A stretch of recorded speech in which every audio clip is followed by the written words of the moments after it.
Want to make it feel bigger. This doesn't feel like a stunt designed for a superhero movie. So what the heck kind of film was Christopher Nolan attempting to make here?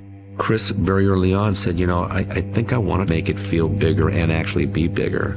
But not just make it bigger and grander for the sake of making it bigger and grander. It had to come out of the story. It's about giving the world of the films and the characters as much weight and validity as they would if your source material were not a comic book.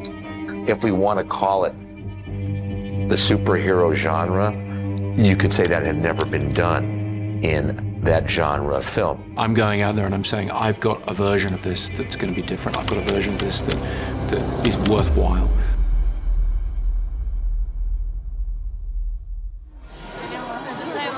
In the summer of 2008, Warner Brothers thought they were releasing a Batman sequel. They put their trust in a director who had already executed a top-notch summer blockbuster. What we did on Batman Begins is we made the best film possible in the way that we thought best, and we trusted that the fans would feel the sincerity of the intention there to make a great film. And they were banking on more of the same.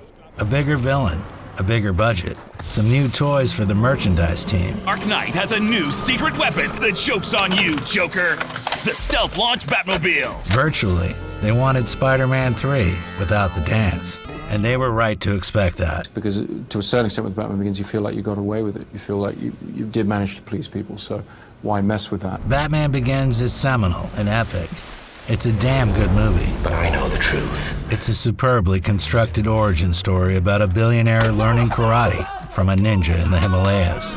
Are you ready to begin? It's an adventure film. It's him traveling around the world and finding himself and trying to figure out how does he respond to this terrible thing that's happened to him. Batman Begins is very much a hero's journey. It's an origin story, it's an origin myth, and so it has a sense of romanticism or theatricality that embraces that story model. Your theatrics made an impression. Christopher Nolan didn't want to make another really good Batman movie. He didn't want to make a great Batman movie either.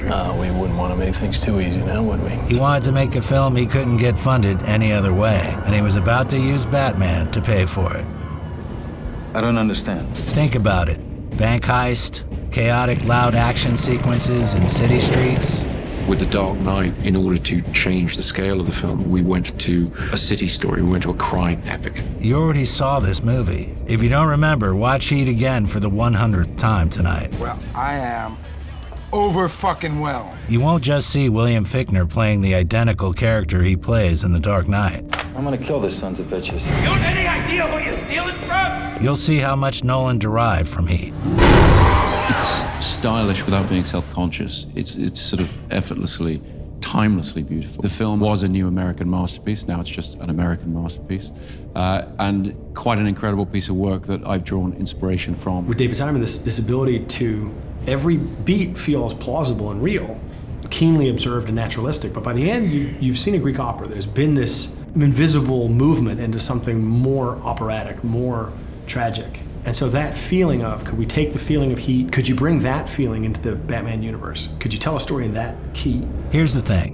In 1995, Michael Mann pulled off the ultimate crime drama, and he himself was unable to replicate it for the rest of his career. But Chris Nolan found a way to pull it off, and it started with the main characters. The relationship between De Niro and Pacino is the most sophisticated element in Heat. Two obsessed men on opposite sides of the law, pushing each other to do the best work of their lives. But frankly, when you attempt to come up with the antithesis of a billionaire who dresses as a giant flying rodent, you have to come up with someone a lot stranger. Well, that's an interesting point. So now everyone in Hollywood wants to be the next Nicholson. Robin Williams is interested, Paul Bettany, Adrian Brody, Steve Carell. Every A-lister in town wants to put that clown makeup on. But Nolan again turned to Heath Ledger. And I thought my jokes were bad. He'd actually decided 3 years earlier. He saw Brokeback Mountain, watched Heath Ledger disappear into a role, and walked out with his mind set on who his Joker was. When you look at that performance, yes, it doesn't relate to the Joker at all, but it's incredibly apparent how talented that guy is. And you look at that actor and you say, I know that actor can do anything. We spoke very early on, before the script was even in place, and we were on the same page in terms of who the Joker would be in this world. It was one of those moments where I was asked if I would be interested in playing the Joker, and I knew 5 seconds later exactly how to play it. So when he sits there and tells me I can do the Joker, I could make this my own, I could create this iconic presence, you trust that, you jump on it. The Joker, the character of the Joker was just too good to turn down. You know, if Tim Burton was doing The Dark Knight and asked me to play the Joker, I wouldn't have taken it, because to try and even touch what Jack Nicholson did in Tim Burton's world would be a crime. And so when Chris came to me, and I knew how Chris was, you know, he'd already set up the world for me. I'd seen what world it was that I would be playing in. So I knew it was open for a fresh interpretation, and I instantly kind of had something up my sleeve, which happened to be exactly what Chris was kind of looking for. He later called it the easiest decision of his directing career. The comic book purist at the time, however, called it the dumbest one. It's not that simple. With a Joker, it never is. When the casting was announced, the internet did what the internet does. Petitions, meltdowns. The pretty boy from a romance playing the most famous villain in comics was, according to roughly the entire fan base, an obviously catastrophic choice. So we went through the process of deal making and announcing and everything, and I think the whole world turned around and said, what do you do? You know, Heath Ledger, Joker, it didn't make any sense to people at all. While the forums were filled up with anger and slurs, Heath was getting to work. We didn't want to have that moment on Heath where we just sort of, made him dress up as the Joker and suddenly he's the Joker. So he developed the look of the character with Lindy Hemming, a costume designer, with John Caglione, who did the makeup, and myself over a long period of time. I locked myself away for 6 weeks in a room, and I kind of came up with this creep. Walk around like a madman in finding posture, finding stance. Finding his voice is very important, because when you find the voice, you find the breath within the voice. He kept a diary of the character, a notebook of Joker thoughts and Joker drawings that nobody else was ever meant to see. That was typical of Heath on any movie. He would certainly immerse himself in the upcoming character.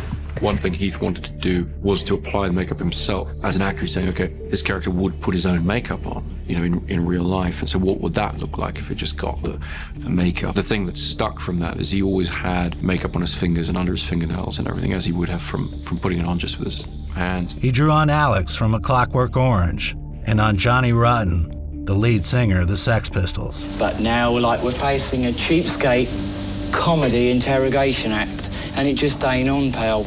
It's a joke. It's a farce. Why don't you give me a call when you want to start taking things a little more seriously? We looked at paintings by Francis Bacon for visual reference. We looked at all kinds of things, talked about all kinds of different philosophical ideas behind the Joker and anarchy and chaos and what he would represent. We saw absolutely eye to eye on the bigger picture idea of who this guy was going to be. I just do things. It was a really amazing experience to be a part of, to see him developing something in that way. And then he showed up on set, and the people who were there and in this business for decades realized very quickly that something rather unusual was happening. And as we shot with Heath, you could see everybody on the floor just fascinated by him. I mean, it was just such a sort of interesting creation. Our scene together in the hospital bed, which is really my only scene with him, and I thought, well, I don't really have any lines. What am I going to do? So I got in the bed, and they were lighting, and Chris was walking around and doing things, and then Heath came around and would walk around me like this. And I would watch him, and I would watch him. Didn't say anything for maybe an hour. And then we'd watch him, and then he'd start saying his lines. And then all of a sudden, my hand would go up like this, and he caught my hand. So we just went through this organic process of developing this scene. And then it was a long day, and we walked out back to our trailers, and Heath was here, and I was walking, and he puts his hand on my shoulder, and he goes, "That's what acting's all about." And I was watching it going, yeah, this is absolutely fantastic. Are we in trouble here? Of when Chris and I first sat down, we said, the problem with Batman is that the villains are always more interesting. Batman, actually, he's very close to being a villain himself. So let's never let him become dull by comparison. And unfortunately, I was sitting there going, I'm feeling a little bit dull by comparison, because Heath is just like killing this. I just did what I do best. Michael Caine was supposed to greet a wave of guests at an elevator. When the elevator opened and Heath Ledger walked out as the Joker, Caine forgot his lines. The most experienced actor on the set, frozen on his marks, because the man in the clown makeup was truly unsettling. We are tonight's entertainment.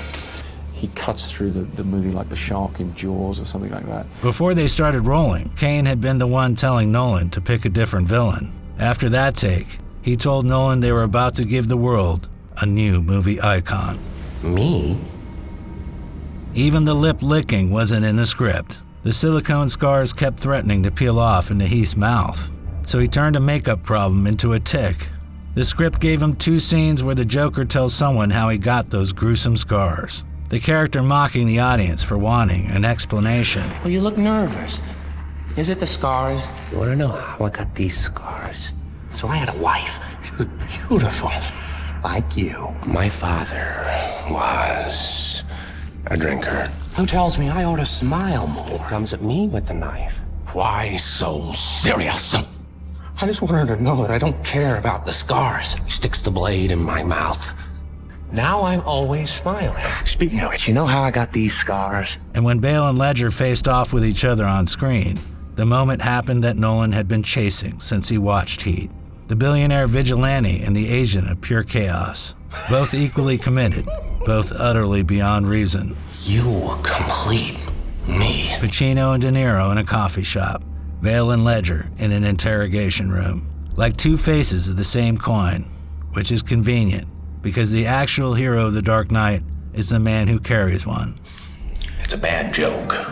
Enter Aaron Eckhart. Aaron Eckhart's someone I wanted to work with for a long time. I'd talked to him about Memento and it hadn't worked out, but I'd always sort of kept my eye on him, and he seemed so ideal to embody the idea of Harvey Dent, the sort of heroic side, but with this edge, with this degree of darkness in there that's sort of below the surface. He's got a lot of intensity to his performances, and that's what you're looking for with Harvey Dent. You're looking for somebody who can be like this kind of, this almost Robert Redford kind of, all-American heroic presence, but that you feel this little bit of something just under the surface there. That was the role description. Because in the script, Harvey Dent is the White Knight of Gotham. And then, hold on a second. This is wrong. I've been talking about The Dark Knight like it's just Heat with a Batman costume on. But Heat doesn't have a Harvey Dent. Don't waste my motherfucking time! And this is where Christopher Nolan stops being a guy who ripped off a movie and starts being, well, Christopher Nolan. Okay. Because he built his own story on top of all of it. Harvey Dent is the experiment. The film puts him in there to ask a single question. Can a good man be broken? It affords you the opportunity to explore things you're interested in or afraid of, neurosis you have, worries you have about the way the world is. It allows you to explore them in a very sort of exaggerated manner, in a way that you can really tap into the collective fears that we have as a society. And particularly in the case of Batman, you have the opportunity through his environment, through Gotham, to really offer a very dark reflection of the society we live in. And there's a sequence near the end of the film where the Joker has rigged 2 ferries to explode. One full of civilians, one full of prisoners. Each boat holds the detonator to the other one. At midnight, I blow you all up. If, however, one of you presses the button, I'll let that boat live. So, who's it gonna be? Dent is the individual version of the experiment. The boats are the collective version. They're both asking the same thing. So we tried to just write a great story, first and foremost. But we also tried to be open to what are we really worried about? How does the world feel to us? What would you be most concerned about? Anarchy. The attempt was always to just be honest about presenting the things we were affected by, things we were worried about, afraid of. I mean, certainly when I look back at Batman Begins, there's a heavy emphasis on terrorism, on the sort of post 9/11 world, but it wasn't something we were consciously putting into the film. We were just trying to be sincere and truthful about what moved us at the time. Certainly the Joker for me and The Dark Knight is all about a fear of anarchy, fear of the rules breaking down and what that would do to society. Halfway through the movie, Bruce Wayne has built a mass surveillance system that taps every cell phone in Gotham. He uses it to find the Joker. Beautiful. Beautiful? Unethical? The film was made in 2007, before Snowden, before the Patriot Act became public conversation, before mass surveillance was something a Hollywood movie was expected to engage with. Somehow Nolan predicted it all. They've crossed the line. Now Nolan had a script asking real questions of its audience. To make them land, he had to shoot the city as if it actually existed. Nolan made one decision before he made any other. He shot The Dark Knight on IMAX. You know, I went down to IMAX and I spoke to them about using their cameras. And they'd never been used on a Hollywood film before. And what we decided to do was consider certain sections of the film. The cameras are very loud, so you don't really want to do dialogue scenes that way. So we laid out which of the action set pieces we would shoot with the IMAX camera, starting with the opening of the film where we introduced the Joker. We really wanted to maximize the use of the IMAX frame, and so this rig where the Joker's men are sliding down the cable from rooftop to rooftop was something I really wanted to get a very dramatic, vertiginous view, just to really use the IMAX format for what it's best at, which is really giving people the stomach a lurch as they look down an incredible drop. Bob Gorlick, our Steadicam operator, tried flying the lightest IMAX camera, the MSM camera, and found that he could actually use it very effectively, use it very much as he would a 35mm camera. It was a 5-day sequence. I think sometime after about the second day of using the Steadicam intensively, the arm actually sheared off. It broke off the vest and dropped the camera. It's not uncommon during the shooting of this kind of action to damage a camera. We did destroy one MSM. The problem with working in the IMAX format is there were only 4 of these cameras in the world. Now there are 3, and that was a little depressing for us all because we grew to quite like these cameras. It makes me learn from my mistakes. Well, you ought to be pretty knowledgeable by now, then. By the time the chase sequence happens, the city is the character. I've always preferred real locations to sets. There's a feeling of reality, there's a feeling of being somewhere that matters. You know, I avail myself of all the latest digital effects technology, absolutely, but we try and always achieve what we can in camera and have as good a time as possible doing it. Nolan shut down sections of LaSalle Street and Lower Wacker Drive and ran a real semi-truck through them. The truck flip, the one that opens this video, is a practical effect.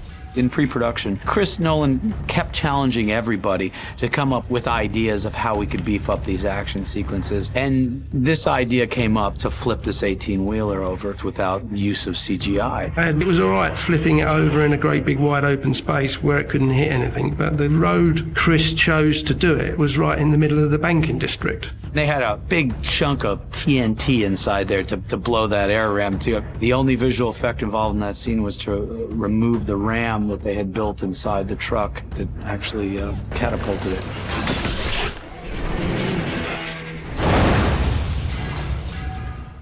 And then the hospital. Heath Ledger walks out of Gotham General in his nurse outfit. The story online has been that the pause was a real malfunction, and Ledger improvised through it.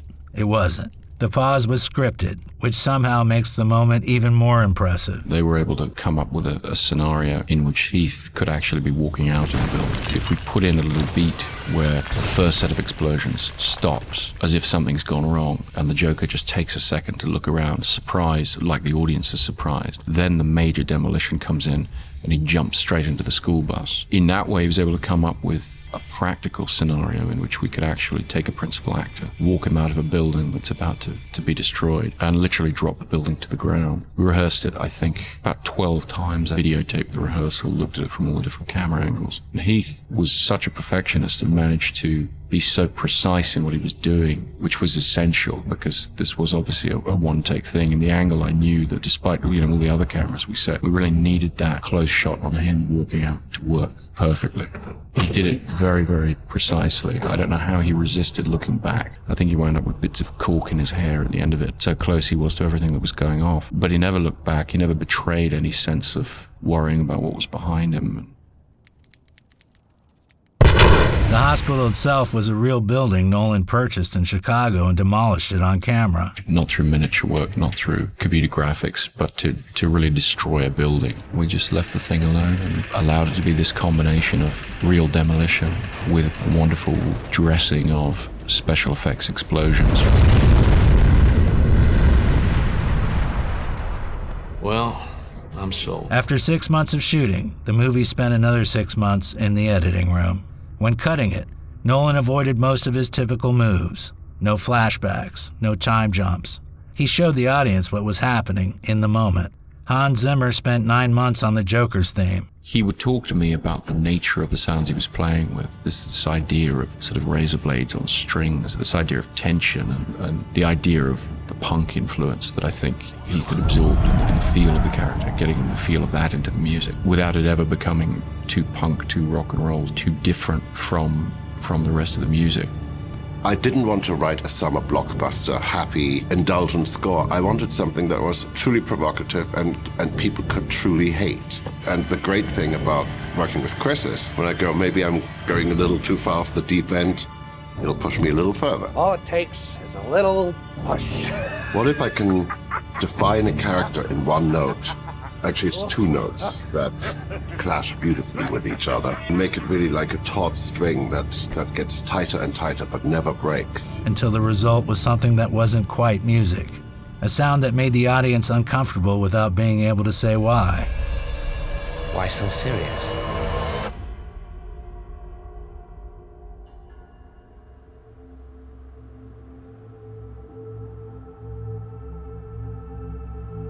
Heath Ledger's fans and family members around the world are in a state of shock. The 28-year-old Oscar nominee was found dead in the New York City apartment he rented on Tuesday. The unexpected death of Heath Ledger eclipsed every conversation about the film. His death has been picked over and almost everyone has gotten it wrong. Heath was not method acting. He wasn't suffering from depression on set. His colleagues remember him in a wonderful mood, telling jokes between takes. I'd say I guess the Joker, although the Joker was actually, that was the most fun I've ever had, probably ever will have, playing a character. It was, and I'm not sure whether it was hard stamina-wise, because it was just high levels of energy were required every day. But it was incredibly enjoyable. He was so confident, he was so proud of that role. He was really excited for that film to come out. His parents confirm it. His sister, addressing the rumors directly, insists that despite his history with drugs, the overdose on sleeping pills was an accident. He had genuine, persistent insomnia, and he took the wrong combination of medications to deal with it. There was no curse. There was no role that consumed him. There was a great actor who died too young. Let's just remember what he left us. For any of us lucky enough to work with him, I think for any of us lucky enough to enjoy his performances, he will be eternally missed, but he will never be forgotten. The movie was dedicated to two people, Heath and Conway Wycliffe, a stuntman killed while rehearsing one of the chase sequences. It opened on July 18, 2008, 6 months after Heath's death. The cultural moment was unique. The grief in the room was real, and it overlapped with the grief inside the film. And the two of them produced a kind of theatrical experience that doesn't happen often and can't be planned for. It just happens once. In 6 days, The Dark Knight had outgrossed Batman Begins. By the end of its run, it had made more than $1 billion worldwide. It was nominated for 8 Oscars. Heath won posthumously for Best Supporting Actor, though in any honest reckoning of the film, he was the lead. Tonight we are choosing to celebrate and be happy for what he has achieved.